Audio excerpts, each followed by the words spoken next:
350 kilometre পথ আমরা পায়ে হেঁটে ঢাকা পৌঁছাই। আপনারা জানেন যে আমাদের যে ভোলা বরিশাল সেতু সহ 5 দফা দাবি রয়েছে।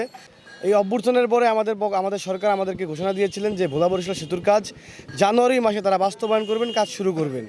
কিন্তু হঠাৎ করে কী যেন হলো, তারা গত 25 দিন আগে ভোলাতে এসে সেতু উপদেষ্টা বললেন যে ভোলা বরিশালের সেতুর কাজ বাস্তবায়ন করা সম্ভব নয় এবং তারা এটা পুনরায় যাচাই বাছাই করে দেখবেন। এবং ভোলা বরিশালের সেতুর কাজ করলে নাকি আমাদের পরিবেশের ক্ষতি হবে, এরকম কথা ভোলাবাসীর জন্য একটা প্রতারণার শামিল এবং হাস্যকর।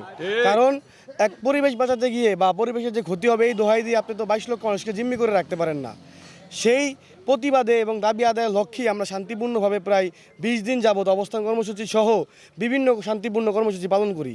আমরা ভোলা চরবেশনের টাওয়ারের সামনে থেকে মাঝখানে যে নদীগুলো রয়েছে সেগুলো আমরা সাঁতরিয়ে পার হই।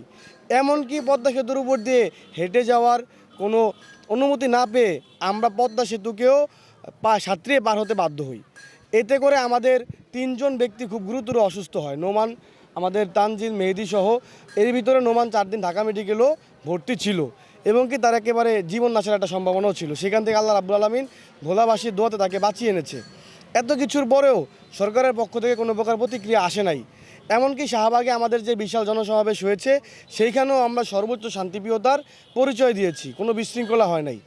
আমাদেরকে বারবার বলা হয়েছিল যে আমাদের সাথে সরকার পক্ষ সাথে বসে সেই ব্যবস্থা করানো হইতেছে, কিন্তু সেরকম কোনো ব্যবস্থা আমরা এখন পর্যন্ত দেখি নাই। তাই আমরা বাধ্য হয়েছি আমাদের এই শান্তিপূর্ণ অবস্থা থেকে সরে গিয়ে কঠোর অবস্থা গ্রহণ করতে।